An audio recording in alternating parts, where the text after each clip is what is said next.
ഇപ്പോൾ ലൈവിൽ ലക്ഷ്മിയുടെ അമ്മയും ആദിലെ നൂറയും ഇരിക്കുകയായിരുന്നു. അപ്പം ലക്ഷ്മിയുടെ അമ്മ ആദിലേക്ക് നൂറയ്ക്ക് ഉപദേശം കൊടുക്കുകയാണ്, അല്ലെങ്കിൽ ഒരു മോട്ടിവേഷൻ പോലെ കൊടുക്കുകയാണ്. ഓൾറെഡി ലക്ഷ്മിയുടെ അമ്മ ഒരു വാക്ക് പറഞ്ഞിരുന്നു, നിങ്ങളെ ഞാൻ അകത്ത് കയറ്റില്ല, സിറ്റ് ഔട്ടിൻ്റെ അവിടെ ഇരുത്താവുന്ന ആദിലെയും നൂറയോടും. അതിൻ്റെ ഒരു മൈൻഡിലൊരു വിഷമമായിട്ടിരിക്കുകയാണ് നമ്മുടെ ആദിലയ്ക്ക് നല്ല ദേഷ്യമുണ്ട്.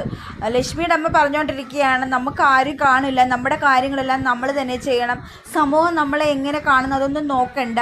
പിന്നെ പറയുന്നുണ്ട്, ആളുകൾ നമ്മുടെ തോൽവി കാണാനാണ് ഇഷ്ടപ്പെടുന്നത്, നമ്മൾ വിജയിക്കുന്ന ഇഷ്ടപ്പെടത്തില്ല. ആരെങ്കിലും നമ്മളെ കണ്ട്, അല്ലെങ്കിൽ അവരെന്നെ കണ്ടിട്ട് മിണ്ടിയില്ല, അല്ലെങ്കിൽ എന്നെ ഹഗ് ചെയ്തില്ല, അങ്ങനെയൊന്നും വിചാരിക്കരുത്. അവർ വേറൊരു രീതിയിലായിരിക്കും, അവർ വേറൊരു സിറ്റുവേഷനിൽ കൂടെ ആയിരിക്കും പോകുന്നത്.